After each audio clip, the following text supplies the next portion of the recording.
Hello there. Happy Friday, everybody.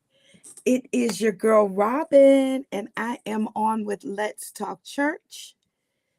Yes. Let me move some stuff around. I got a lot going on here. Let's see here if I can do this. We're going to try it. All right. Good stuff. Good afternoon. It is Friday, and I am so excited. It is time for the weekend. Absolutely. We have had an amazing week. I have been on every day, right? I'm so excited about that.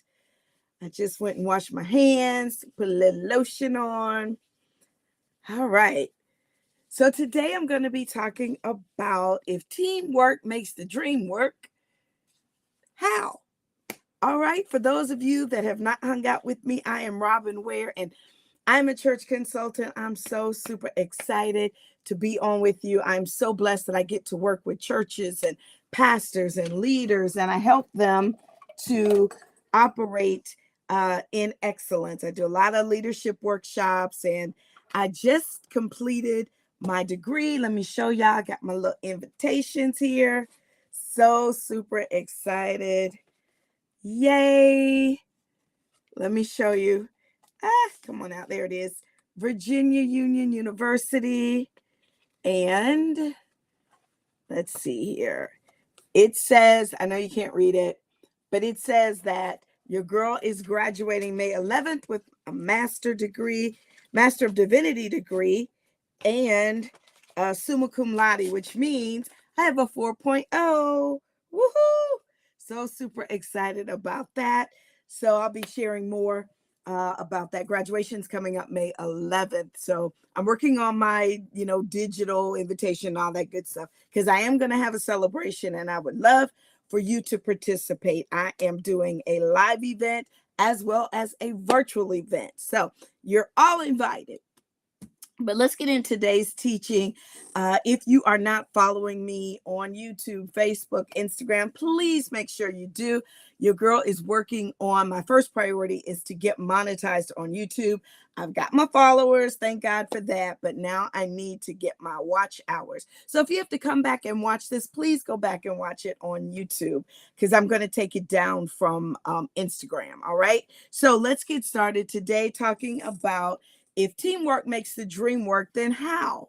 Yeah, how do you build that synergy that makes the teamwork, the dream work? Let me see if teamwork, teamwork, so that the dream will work. Well, it's really important that we understand that we need synergy. Just because you pull people together and tell them they're a team does not make them a team. Yeah, give me some reactions if you are understanding, if you're in agreement. I see you guys over here on Instagram. I'm actually on both of my channels. So excited about that. But you just can't put a group of people together and think that there's going to be synergy. So it's really important that you understand that it takes more than just warm bodies to make a team work. All right. So you want to make sure that they are synergized. So how do you do that? So let's start with this. Number one, establish good communication with that team. Make sure that people understand what their role is. Why were they selected for this team? They were selected because of XYZ. And as a part of this team, you expect good communication. You expect people to feel comfortable expressing themselves. That is so important. There's nothing worse than being on a team that is bulldozed by somebody with a dominating personality. All right. Think about that. That's why I said you got to think about the people you're pulling together. If you've got, you should know the personalities of the people that you lead. And so if you're wanting to, make sure the team can make the dream, then you need to make sure that you've got the right team members. So if somebody's got a very dominating personality, you don't want to put them in a group with, if you got a team of 5 and you've got 4 people that are laid back and then one that's domineering, that's not going to work. You're not going to get the results that you're wanting. So again, be intentional about who you pull together, but make sure they're comfortable expressing themselves. Let them know you're on this team because your voice matters. What you say counts. What you bring adds value. It's really important that they understand that. And then tell them that you're looking for diverse perspectives and viewpoints. Diverse perspectives and viewpoints, they do wonders for getting brainstorming sessions to be productive, right? If you have someone that's done church all their life and someone that hasn't, great. Get both of their perspectives. I recently, I'm an AKA and I became active. I reactivated, woohoo! I reactivated with my local chapter. And one of the things that they asked me was, what is it now that you've reactivated that would help you with your onboarding in this specific chapter? You know, once an AKA, always an AKA, but each chapter, they do things differently and they do things that, you know, corporate mandates. And so as a person reactivating, it's important that they make sure I feel welcome and I feel included. So they ask me, what's your perspective now that you've been active for 3 months? What's your perspective as it relates to you being onboarded? What's the same thing in church? When you're, you know, maybe you need to revamp your onboarding experience for new members. Maybe you need to revamp your onboarding experience for leaders. You know, a lot of churches install leaders in January. Well, before, you know, February happens, do you have a formal session where you walk them through? Here's the policies and the procedures. Here's how you request funds. Here's how you deposit funds. Here's how you get your financial reports. Here's how you know, here's the document that you use to get your programming approved. You know, all of that. So make sure that you let them know that you need their perspective. And then make sure that you are, I'm looking at my notes, y'all. That's why I'm looking down. So don't think, you know, what is she doing? Ensure that there are clear communication channels and even meeting schedules. So what platforms will you meet on? I know a lot of people do their meetings via Zoom because of the pandemic. But if you're meeting at church, you're meeting on Zoom, whatever it is, make sure that they're organized and they know it. If the meeting starts at 7, then open it up at 7:20 so that people can come in to the room. You know, if you're doing Zoom, if you're at church, make sure you go in, turn on the lights. You've got some water, some, you know, beverages and snacks, if that's what you know, are providing for those that are in person. And then make sure that the team understands that communication is a two-way street. Everybody put the number 2 in the comments. What do I mean by a two-way street? I don't just mean that I talk and then you talk. No, I'm talking about that I talk and I listen. It is a two-way street for all of us. Everybody in the team, on the team, in the room, it is a two-way street. You get to talk and then you listen. I love when there's order. Sometimes you have to use Robert's Rules of Order so that you can help, particularly people that don't understand the dynamics of a team. Again, not everybody's church, and that's fine. But when they come on board, it's important that they understand, okay, this is how this works. And if they don't get it, well, then you use something like Robert's Rules of Order to guide them. Robert's Rules of Order states that one person gets to speak twice. And once you've spoken twice on that particular subject, you're done. You cannot come back and ask for another turn to make a point. All right. So think about that. Communication is a two-way street. You don't want people on the team saying, I don't enjoy being on this team because XYZ does all the talking. Yeah, XYZ does all the talking. You don't want that. All right. Remember that teams, they synergize on dialogues and not monologues. So even as the leader, you can set the stage for what the goal is for that meeting, but then it needs to be a group effort. Number 2, you want to cultivate collaboration. I love this. Make sure that you engage in activities that that drive collaboration. Have brainstorming opportunities. If you're the smartest person on the team, then you're on the wrong team. You've got the wrong people on the team. You need to have brainstorming. You shouldn't be the one with all of the answers. It's good to have healthy disagreements. It's good to have lively discussions, but have a timer. You guys know I always talk about my little timer here. Yeah, have a timer where you can set it for 3 minutes. See this? 3 minutes.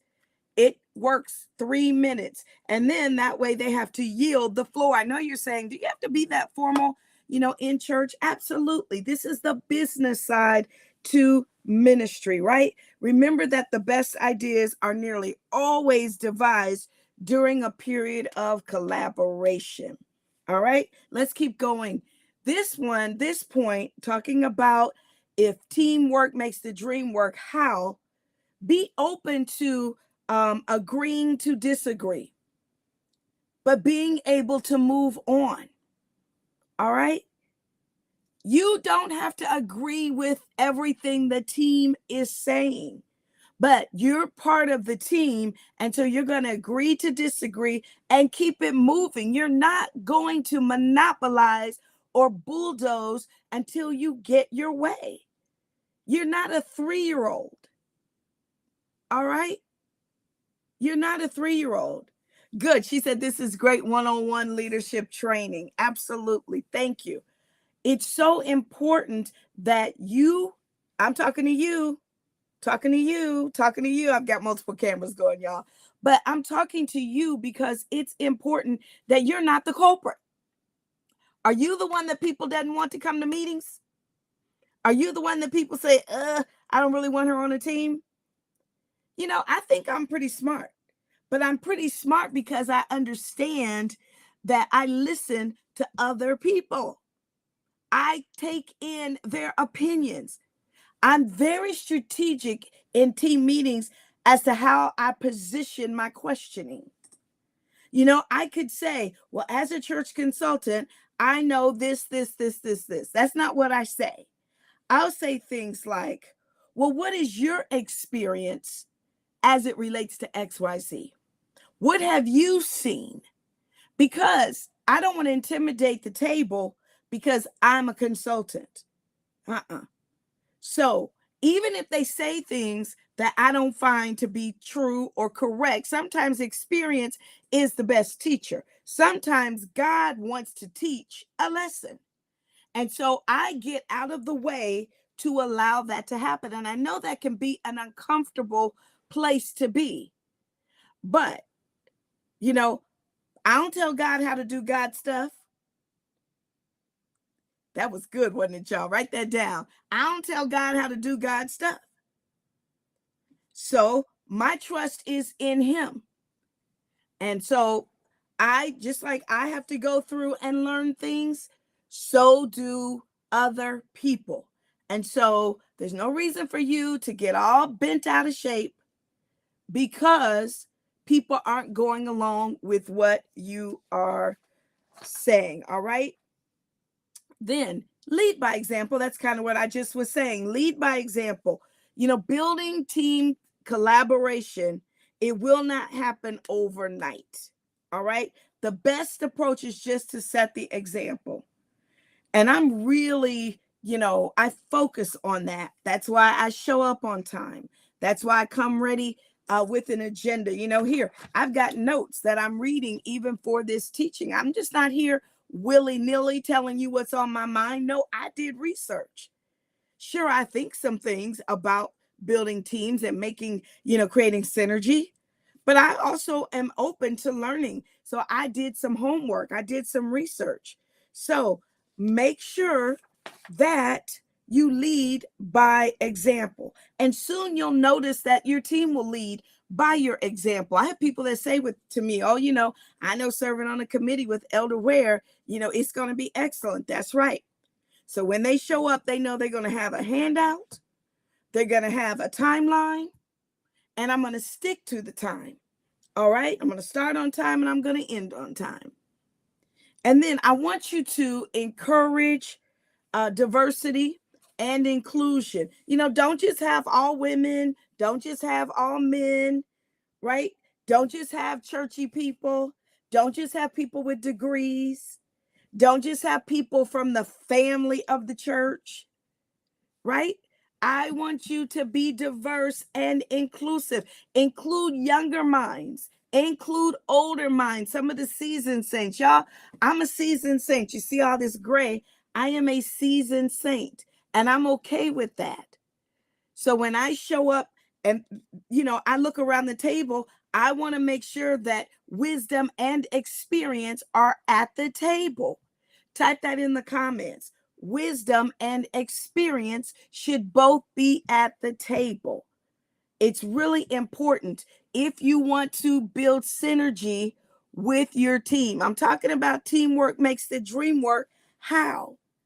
These are steps, these are tools that will help you do that. I'm telling you, if you keep using the same people, you're going to keep getting the same results. And don't be afraid to shake things up. Yeah, don't be afraid to shake things up. Ask people how they feel. Do surveys and assessments. Give those to your team, because a lot of times your team members, they think what they believe is the way things should be. Well, give them proof. Proof is in the pudding. Show them, well, we did a survey, and here's what the people that we surveyed are interested in. All right? Then that will help direct them the direction that you need them to go. I've worked with churches that have told me, I did this teaching earlier this week, that experience can be a negative. I've had churches tell me, well, we've always done it this way. That's our experience. That doesn't mean it's right? That doesn't mean it can't change. That's why I did, my whole book on Wow Your Guests. This book, I literally wrote this book so that churches could shift their mindset that greeters aren't the only ones that make a first impression as it relates to ministry. There are 9 areas. I shared those yesterday. Let me just quickly walk through them. I think it's on page, there it is. Page, nope. I thought it was, hold on, y'all. Okay, here we go. Page 50. There are 9 areas that create a first impression in ministry. Of course, your website, parking lot, greeters, ushers, security, receptionist and administration, building maintenance, finance, culinary and events, marketing, and media. Your website really made it 10. But I shared each of those areas in my book because I want them to understand the impression that they give can impact those that are interacting, engaging with your church. Well, you may be saying, well, how's your website? Well, what if, and I had this happen. I actually went to speak at a church that had the wrong address on their website. They hadn't updated it. Well, that leaves a bad impression. All right, your marketing should be excellent. Those of you hanging out with me on Facebook and YouTube, you see I got this nice, beautiful frame. Yes, because I am a person that teaches excellence. And so I'm always looking for ways that I can take what I do to the next level, that the way I demonstrate what I teach, that it is next level. All right. So be mindful of that. Don't be afraid of change. Change shows growth. And not everybody's going to be excited about growth. That's all right. Listen, we all once started as babies, but the growth process happens naturally. All right. We didn't say, okay, God, I want to stay 2 years old all the time. No, we wanted to continue to grow. It always amazes me why those in ministry, they say they want change, they say they want growth, but they're the first ones to fight change. Try to transition something. I had a pastor tell me one of the ways that he successfully does that is he doesn't, if he has a ministry team that's not effective and they won't just kind of go away, he said, I don't kill them, but I don't feed them either. And when you starve something, it will eventually die. Think about that. So if you've got a ministry team that's dying off, people won't join it, people aren't interested in it, and there's, one or two hold-ons, they won't let it go. All right, fine, just don't give them any attention. Let them continue to have the name and say, they are XYZ ministry, but they don't do anything. And then after a year of no production, then you're able to say, until you build, come back at that point. It's as simple as that. Everything doesn't have to be a fight. You can use strategy. All right. So listen, I always try to be no longer than 30 minutes. We are at 20. I'm so super proud of myself. The new Robin is back as it relates to being back on consistently. When I tell you, it's just doing my heart so good to be back on with you all. And thank you for the comments and the shares that you guys have been doing and checking out my new website. Of course, it is thewearagency.com. Somebody put that in the comments for me. Go check that out. I have got all of my books and products. Now, for those of you that are looking, to learn about the different services that I offer, they're over on the website as well. So thewearagency.com, you can go to my store and get products. And then, of course, I told you that I am building my YouTube channel. So I really appreciate you checking me out over on YouTube. And let me give you that. There it is, youtube.com/@thewearagency. YouTube now makes you put the @ in all of your channels. So the Wear Agency, or youtube.com/@thewearagency. So check me out over on YouTube. Make sure you follow, make sure you subscribe. But most importantly, if you would watch the videos, even if you just play it in the background, I'm just trying to get my watch hours up. And unfortunately with YouTube, if you don't make your watch hours, they make you start over. So your girl had to start over. But I am focused and back on it. So I know that it's not going to be a long time before it takes me to get my watch hours back. Thank God they didn't make me start over with my subscribers. So I've met the level for the number of subscribers. So thank you guys so much. Have an amazing weekend. I look forward to connecting back with you on Monday. God bless. Bye-bye.